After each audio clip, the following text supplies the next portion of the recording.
Innal hamdalillah nahmaduhu wa nasta'inuhu wa nastaghfiruh wa na'udzu billahi min shururi anfusina wa min sayyiati a'malina may yahdihillahu fala mudhillalah wa may yudlil fala hadiyalah wa asyhadu an la ilaha illallah wahdahu la syarikalah wa asyhadu anna Muhammadan abduhu wa rasuluh. Allahumma shalli wa sallim ala sayidina Muhammad wa ala alihi wa sahbihi ajmain. Amma ba'd. Kita lanjutkan pembahasan dari kitab Al-Arba'un An-Nawawiyah wa Tatimmatul Khamsin karya Al-Imam An-Nawawi dan Ibnu Rajab rahimahumallahu taala. Kita masih pada pembahasan hadis nomor 29, yaitu ini telah kita bahas sebagian hadisnya, setengah hadisnya di pekan lalu. Kemudian Nabi Muhammad sallallahu alaihi wasallam bersabda, "Tsumma qala, ala ukhbiruka bi ra'sil amri wa amudihi wa dhirwati sanami." Maukah engkau untuk kutunjukkan, untuk kukabarkan tentang pokok dari seluruh urusan, tentang pilarnya dan tentang puncaknya? Maka Nabi Muhammad sallallahu alaihi wasallam menanyakan hal ini kepada Mu'adz bin Jabal radhiyallahu anhu. Qultu bala ya Rasulullah, mau wahai Rasulullah. Qala ra'sul amr al-Islam. Pokok dari seluruh urusan itu adalah Islam.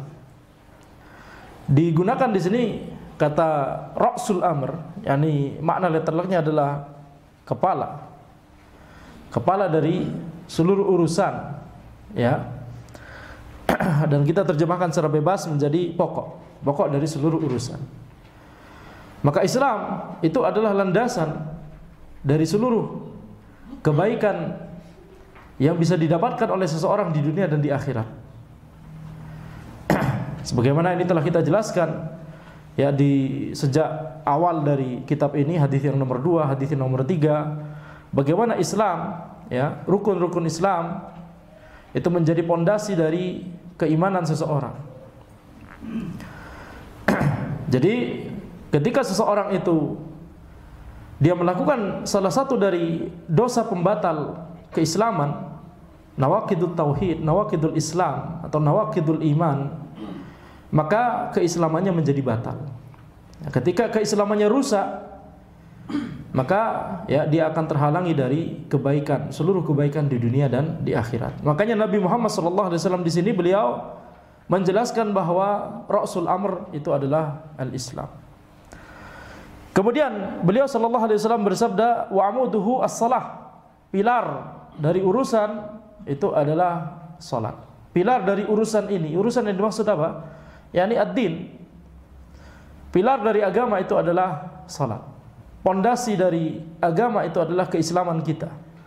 Pilarnya adalah salat, karena salat adalah amalan ya yang paling utama, amalan yang dilakukan oleh anggota tubuh, ya, ibadah badaniyah yang paling utama itu adalah salat.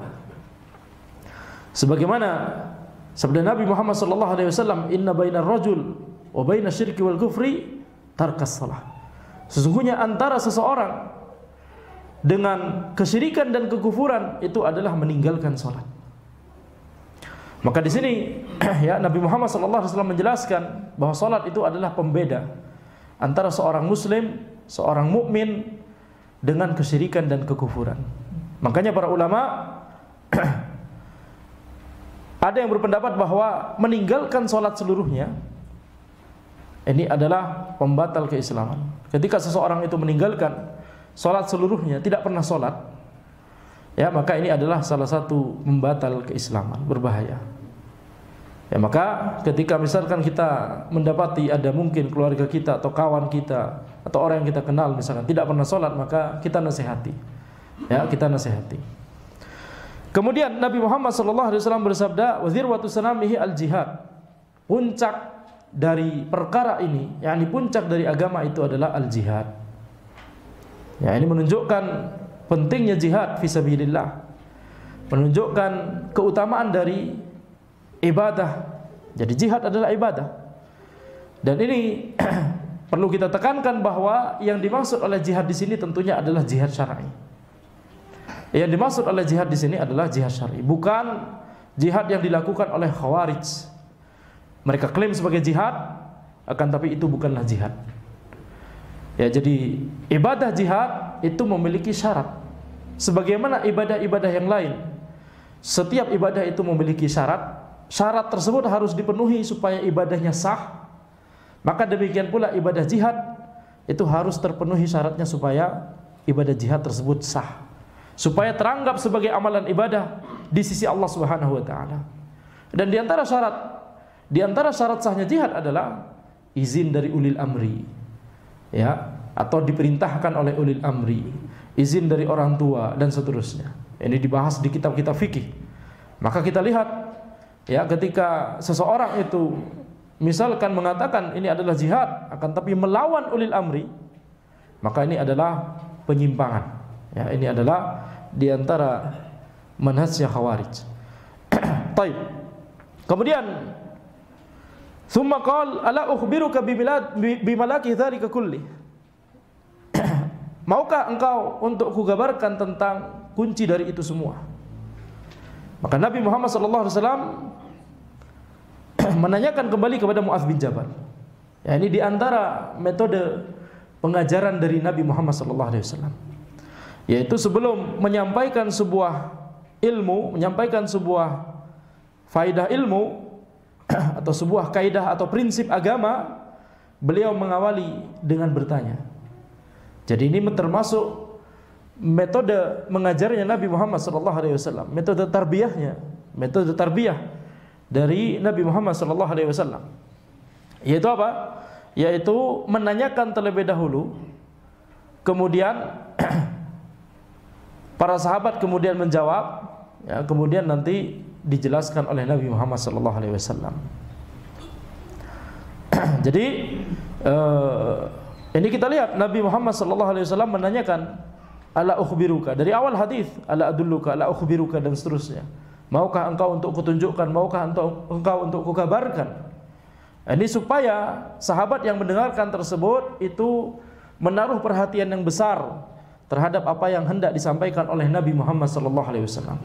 Menaruh perhatian yang yakni fokusnya menjadi sangat berkonsentrasi kepada apa yang mau disampaikan oleh Nabi Muhammad SAW. Ini juga sebagaimana di hadis yang lain, ya, di hadis yang lain di mana Nabi Muhammad SAW bertanya kepada Mu'adz bin Jabal ketika mereka berdua di atas himar, di atas keledai. Nabi Muhammad SAW membonceng Mu'adz bin Jabal. Ada yang tahu siapa nama keledainya? Siapa nama keledainya? Ada yang tahu? Hah? Ismul himar. Ketika Nabi Muhammad SAW boncengan dengan Mu'adz bin Jabal, nggak ada yang tahu. Ya udah PR. Hah? Ada yang tahu? Ada yang tahu. Baik. Di hadis tersebut Nabi Muhammad SAW sebelum menyampaikan sebuah faedah ilmu, maka Nabi Muhammad SAW itu menanyakan terlebih dahulu kepada Mu'adz. Ada yang ingat apa kalimat pertanyaan Nabi Muhammad SAW? Kitab Tauhid. Ya Mu'adz, Atadri ma haqqullah 'alal ibad wa ma haqqul ibadi 'ala Allah. Nah, jadi itu pertanyaan terlebih dahulu. Nabi Muhammad SAW bertanya terlebih dahulu kepada Mu'adz, baru kemudian apa jawaban Mu'adz? Haqqullah 'alal ibad. Itu jawab, itu kalimat dari Nabi Muhammad SAW. Apa jawaban Mu'adz ketika ditanya oleh Nabi Muhammad SAW? Allah wa rasuluhu a'lam. Mumtaz. Ya, Allah dan Rasulnya lebih mengetahui. Maka kemudian, ya, baru dijelaskan oleh Nabi Muhammad SAW. Haqqul ibad, yani apa? Haqqullah 'alal ibad ayyabudu la tusyriku bi syai'a. Wa haqqul ibadi 'ala Allah alla yu'adzib man la yusyriku bi syai'a. Jadi di sini kita lihat ini adalah metode pengajaran Nabi Muhammad SAW. Di hadis ini kebetulan bersama Mu'adz juga, akan tapi di hadis-hadis yang lain Nabi Muhammad SAW banyak menggunakan metode ini, yaitu menanyakan terlebih dahulu baru kemudian baru kemudian dijawab. Baik, jadi ini adalah faedah ya yang penting tentang metode mengajar Nabi Muhammad SAW. Kemudian Nabi Muhammad SAW ketika bertanya tersebut, Mu'adz berkata, "Bala ya Rasulullah, mau wahai Rasulullah." Kemudian Nabi Muhammad SAW menjelaskan, "Kuffa 'alaika hadza." Ya, kendalikanlah ini. Yaitu apa? Fa'akhadha bilisanihi, beliau memegang lisan beliau, kemudian beliau bersabda, "Kuffa 'alaika hadza." Kendalikan ya lisan kita. Qultu ya Nabi Allah, wa inna lamu'akhadzun bima natakallamu bih. Mu'adz bin Jabal kemudian bertanya, "Wahai Nabi Allah, apakah kita akan dimintai pertanggungjawaban atas apa yang kita ucapkan, apa yang atas kita katakan?" Faqala thaqilatka ummuk wa hal yakubbun nasa ala wujuhihim aw qala ala manakhirihim illa hasaidu alsinatihim. Thaqilatka ummuk, ini kalimat maksudnya adalah Nabi Muhammad SAW itu memberikan peringatan kepada Mu'adz. Tidak seharusnya sahabat yang memiliki ilmu yang luas seperti Mu'adz itu masih bertanya pertanyaan seperti ini. Makanya Nabi Muhammad SAW kemudian bersabda, "Thaqilatka ummuk." Celaka engkau wahai Mu'adz. Wa hal yakubun nasa ala wujuhihim. Bukankah yang melemparkan manusia ke dalam api neraka, yang jatuh duluan ke dalam api neraka adalah wajahnya, di riwayat yang lain hidungnya. Illa hasaidu alsinatihim, kecuali lisan mereka, kecuali gara-gara lisan mereka. Maka ini Nabi Muhammad SAW menjelaskan bahwa kunci dari seluruh perkara din kita harus mengendalikan lisan kita. Para ulama kemudian menjelaskan mengapa lisan itu menjadi penting, mengapa lisan itu harus dikendalikan, mengapa kita wajib untuk menjaga lisan kita. Ya, karena kita lihat banyak sekali dosa yang bisa dilakukan oleh lisan. Ya. Dan seseorang ketika dia mengatakan sesuatu, ketika dia mengatakan suatu keburukan, maka sering sekali dia tidak menyadari bahwa yang dia ucapkan itu adalah keburukan yang besar. Kalau seandainya misalkan kemaksiatan tersebut dilakukan oleh anggota tubuh, oleh tangan misalkan, apa kemaksiatan yang bisa dilakukan oleh tangan, mukul orang misalkan. Orang tahu bahwa ini adalah perkara yang haram. Akan tapi lisan, karena dia mudah untuk bergerak, mudah untuk digerakkan, mudah untuk mengeluarkan ucapan, maka bisa jadi seseorang itu mengucapkan sesuatu yang dia tidak pikirkan bahwa sesuatu tersebut adalah kemaksiatan yang besar atau bahkan penyimpangan, sehingga kemudian gara-gara sesuatu yang dia ucapkan tersebut membuat dia terjerumus ke dalam neraka. Sebagaimana yang disebutkan oleh Nabi Muhammad SAW di sini, wa hal yakubun nasa ala wujuhim aw qala ala manakhirihim illa hasaidu alsinatihim. Bukankah yang menjerumuskan manusia, yang melemparkan manusia ke dalam neraka, jatuh muka duluan atau jatuh hidungnya duluan, bukankah itu adalah karena ucapan dia? Ini semakna dengan hadis Nabi Muhammad SAW yang lain, yaitu innal abda la yatakallamu bil kalimah ma yatabayyanu fiha yazillu biha ila an-nar. Ya, yazillu biha ila an-nar. Jadi seseorang hamba, innal abda la yatakallamu fiha, la yatakallamu bil kalimah, la yatakallamu bil kalimah. Ini bukan la nafiyah, la taukid, ya, lamu taukid. Innal abda la yatakallamu bil kalimah. Seorang hamba sungguh dia mengucapkan suatu kalimat, suatu perkataan, ma yatabayyanu fiha, dia tidak pikirkan terlebih dahulu tentang perkataannya tersebut.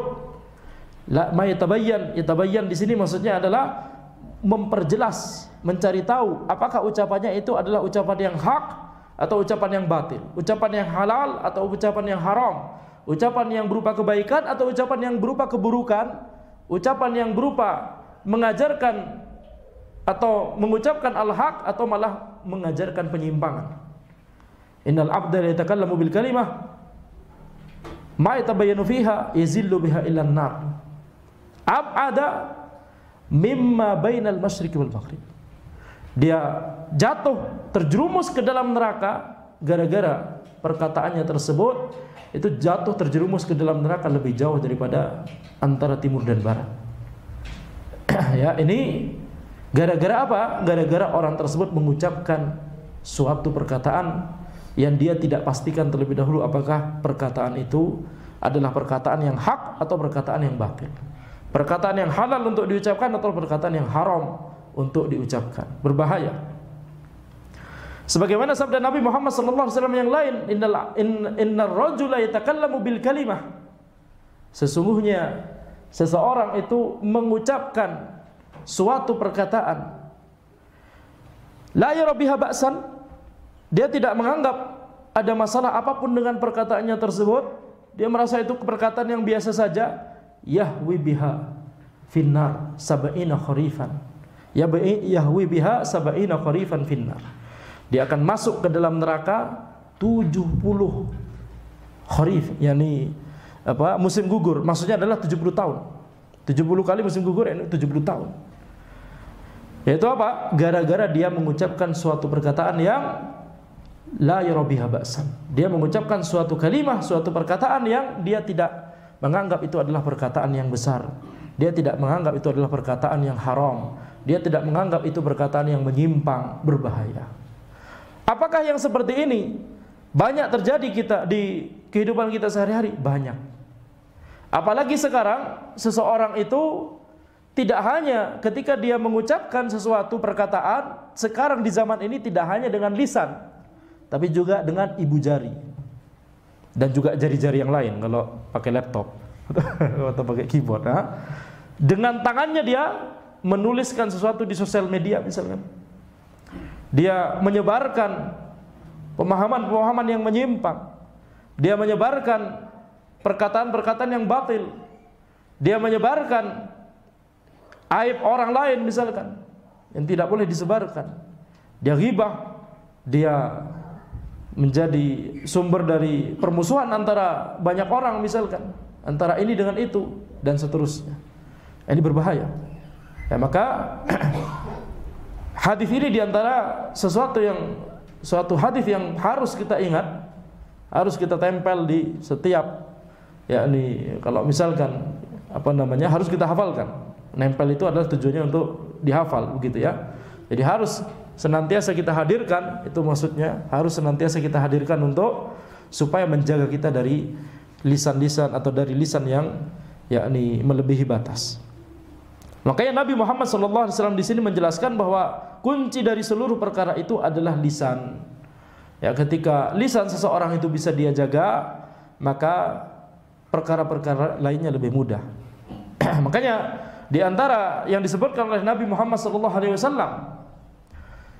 yaitu ketika seseorang itu bisa menjaga lisannya dan bisa menjaga kemaluannya, maka dijanjikan surga oleh Nabi Muhammad SAW. Man yatmanuli ma baina lahyaihi wa ma baina rijlaihi atmanu lahul jannah. Barang siapa yang menjamin untukku apa yang ada di antara dua rahangnya, yaitu lisan, dan apa yang ada di antara kakinya, yaitu kemaluannya, maka aku akan jamin dia baginya surga.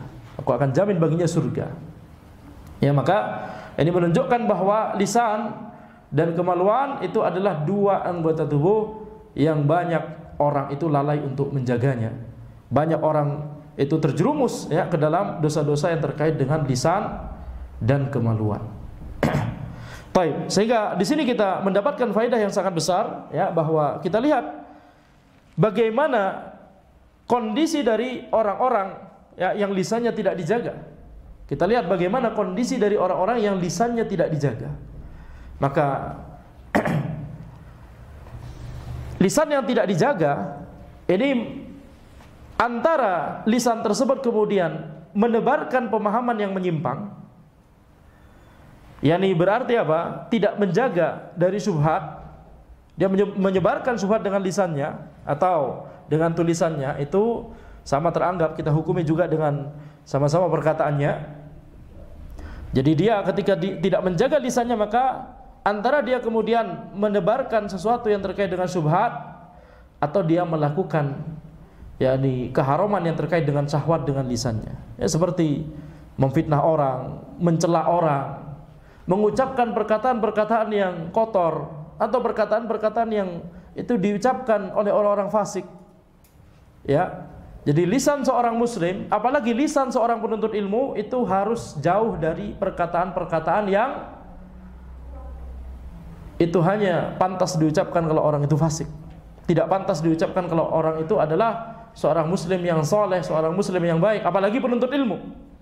Ya, tidak boleh lisan itu sama lisannya antara lisan dari seorang penuntut ilmu dengan lisan orang yang fasik. Nah, di zaman modern ini banyak sosmed dan seterusnya, ya, pengaruh banyak sekali. Bahkan Ana sering katakan bahwa pengaruh dari sosial media itu lebih besar daripada pengaruh ketika kita bertemu orang secara langsung.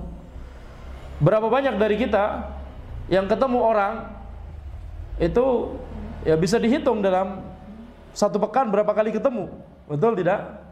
Walaupun ini kawan misalkan, dalam satu pekan bisa dihitung. Akan tapi kalau berteman di sosial medianya kemudian setiap hari, maka dia bisa terpengaruh oleh pemikiran temannya, terpengaruh oleh agama temannya, karena setiap hari terpapar oleh pemikiran-pemikiran temannya. Jadi pengaruh akibat sosial media ini ya sangat besar dibandingkan dengan bertemu langsung. Tentunya kalau sampai bertemu langsung, ya ini kalau intens juga, sama seringnya dengan misalkan di sosial media, ya ini sama besar juga pengaruhnya. Ketika bertemu langsung, ya maka ini juga besar pengaruhnya. Tapi yang anak katakan, berapa banyak dari orang yang ketemu langsung, betul tidak? Di zaman sekarang itu kebanyakan seseorang itu bisa zahirnya adalah penuntut ilmu, yang secara zahirnya kajian yang dia hadiri di masjid adalah dari ustadz-ustadz yang akidahnya lurus, manhajnya lurus, tapi di sosmed misalkan, di Facebook atau di Twitter misalkan mengikuti ya akun-akun orang-orang yang menyimpang, maka ini pengaruhnya besar dari situ. Walaupun secara zahir kajian yang dia hadiri adalah ini kajian dari orang-orang yang manhajnya akidahnya lurus, akan tapi kalau misalkan di sosial media dia banyak mengikuti yaitu orang-orang yang menyimpang, ya maka ini nanti sedikit demi sedikit akan terpengaruh. Makanya berbahaya. Ya, tidak boleh bagi kita, kalau kita mau berhati-hati, maka tidak boleh untuk sembarangan mengikuti orang atau berteman dengan orang di sosial media. Apalagi kalau kita ketahui bahwa manhajnya menyimpang. Baik. Jadi di sini kita lihat ini di antara faedah yang juga kita dapat dari hadis ini, yaitu lihat bagaimana Nabi Muhammad SAW ketika Mu'adz bin Jabal, kita ingat lagi apa yang dikatakan, apa yang ditanyakan pertama kali oleh Mu'adz bin Jabal kepada Nabi Muhammad SAW. Mu'adz bin Jabal bertanya, akhbirni bi amalin yudkhilunil jannah wa yubaiduni minan nar. Kabarkanlah kepadaku wahai Rasulullah, amalan apa yang bisa memasukkanku ke dalam surga dan menjauhkanku dari neraka. Ini kan pertanyaan awalnya dari Mu'adz, betul tidak?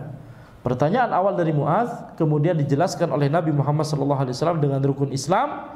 Habis itu Nabi Muhammad SAW menanyakan kembali, maukah engkau untuk kutunjukkan kepada pintu-pintu kebaikan? Maukah engkau untuk kukabarkan tentang ya pokok dari seluruh urusan, pilarnya dan puncaknya? Maka ini kita lihat Nabi Muhammad SAW ketika beliau menjelaskan, jawaban awal beliau adalah tentang rukun Islam. Jawaban beliau adalah tentang rukun Islam. Ini yang paling minimal. Idealnya seorang muslim tentunya melaksanakan seluruh apa yang ada di rukun Islam, karena itu fardu ain. Ya, tentunya rukun Islam yang kelima itu jika mampu, ya, melaksanakan ibadah haji jika mampu. Akan tetapi Nabi Muhammad SAW kemudian menjelaskan yaitu amalan-amalan sunnah setelahnya. Maka ini menunjukkan bahwa amalan-amalan sunnah itu juga masuk, sama seperti yang ditanyakan oleh Mu'adz tadi. Dia bisa memasukkan seseorang ke dalam surga Allah Subhanahu wa taala dan menjauhkan seseorang dari ya api neraka. Jadi tujuan dari amalan sunnah atau maksud dari amalan sunnah adalah supaya untuk menyempurnakan kekurangan-kekurangan, menyempurnakan amalan-amalan ibadah yang wajib yang bisa jadi terdapat kekurangan-kekurangan.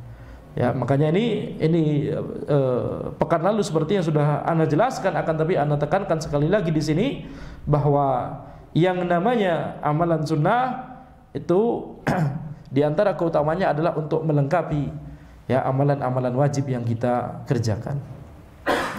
Kemudian kita lihat di sini juga di antara faedah yang kita dapat dari hadis ini ya bagaimana Nabi Muhammad SAW itu menyebutkan bahwa dzirwatu sanamihi al-jihad, yaitu puncak dari seluruh perkara itu adalah jihad. Ini beliau ketika menyebutkan dzirwatu sanam itu beliau sedang menganalogikan ad-din itu dengan unta.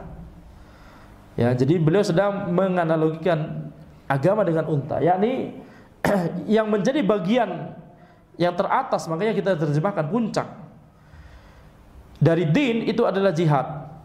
Jadi menunjukkan bahwa al-jihad itu tadi dia membedakan antara dinul Islam dengan agama-agama yang lain. Ya, jihad itu membedakan antara agama Islam dengan agama-agama yang lain. Ya, dengan jihad maka kalimat Allah Subhanahu wa taala itu bisa ditegakkan. Ya, dengan jihad maka kaum muslimin itu bisa terbentengi, tidak mudah untuk diserang atau dikendalikan.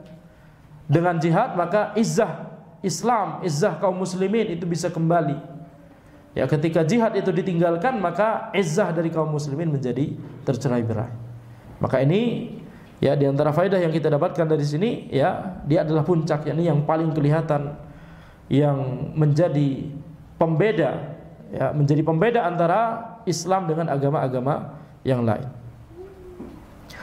Kemudian faedah berikutnya yang juga kita dapatkan dari hadis ini adalah kita lihat bagaimana Nabi Muhammad SAW kemudian beliau tutup dengan rangkuman, ala ukhbiruka bimalaki dzalika kulli, yaitu maukah engkau untuk kukabarkan tentang kunci dari ini semua.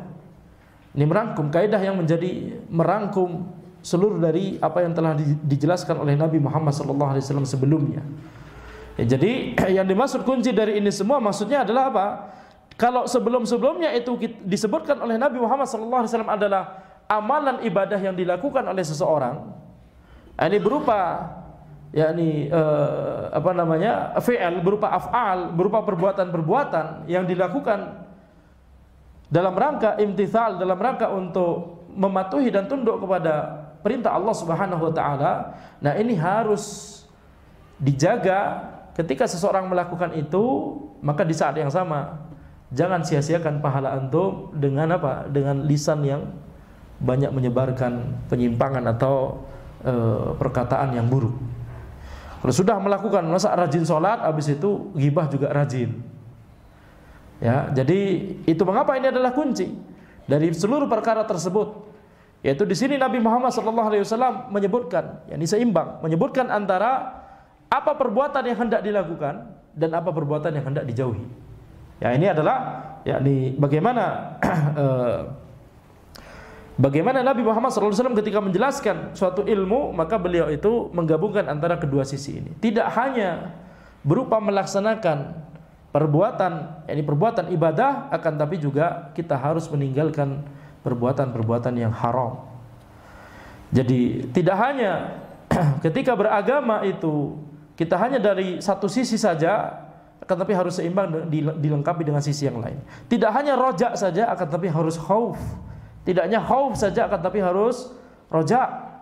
Ya, tidak hanya yakni mengingatkan orang tentang surga, akan tapi juga harus mengingatkan orang tentang neraka. Ya, atau sebaliknya, tidak hanya mengingatkan seseorang tentang neraka, tapi juga harus mengingatkan orang tentang surga. Kalau di agama yang lain, di din yang lain, kita melihat banyak yang tidak imbang. Di Nasara misalkan, mereka lebih berat rojak daripada khauf. Mereka lebih berat rojak daripada khauf. Makanya mereka bertanya-tanya, mengapa Tuhan yang pemurah ini, mengapa mengizinkan bencana musibah terjadi? Begitu ya. Jadi mereka lebih berat rojaknya daripada khauf. Kemudian kalau kita lihat misalkan di apa yang diajarkan oleh yakni pendeta-pendeta mereka, maka yang diajarkan itu adalah keindahan surga. Tidak pernah diajarkan secara detail hukuman-hukuman dan azab di neraka. Ya, ini anak mendapatkan ini dari orang yang yakni taubat dari din tersebut, kemudian ya mentauhidkan Allah Subhanahu wa taala, yakni masuk Islam. Maka disebutkan di situ bahwa penjelasan tentang surga itu dijelaskan banyak, akan tapi penjelasan tentang neraka itu tidak dijelaskan atau tidak dijelaskan secara detail, akan tapi cuma sedikit saja dijelaskan. Karena memang din ini itu banyak lebih mendekat kepada roja, tidak ada khaufnya. Ya, jadi makanya banyak pertanyaan dari mereka itu adalah yakni mengapa Tuhan yang Maha Pemurah, katanya Maha Penyayang, yang Maha Mencintai gitu ya, loving God misalkan kata mereka, mengapa kemudian menetapkan adanya bencana-bencana, menetapkan adanya misalkan musibah pada diri saya misalkan. Itu mereka banyak bertanya demikian. Adapun di dalam Islam, maka kalau seseorang itu mendapatkan kenikmatan, maka ini adalah yakni rezeki dari Allah Subhanahu wa taala. Kalau seseorang itu mendapatkan musibah, maka ini adalah yakni bisa kita jadikan sebagai sarana untuk menggugurkan dosa-dosa kita dan mendapatkan pahala dari Allah Subhanahu wa taala. Jadi setiap perkara yang dialami oleh seorang muslim itu bisa sama-sama dia jadikan untuk sebagai sarana untuk beribadah kepada Allah Subhanahu wa taala. Baik. Demikian yang bisa Anda sampaikan dalam pertemuan ini ya. Hadza wallahu alam. Subhanakallahumma bihamdika asyhadu an la ilaha illa anta astaghfiruka wa atubu ilaik. Assalamualaikum warahmatullahi wabarakatuh.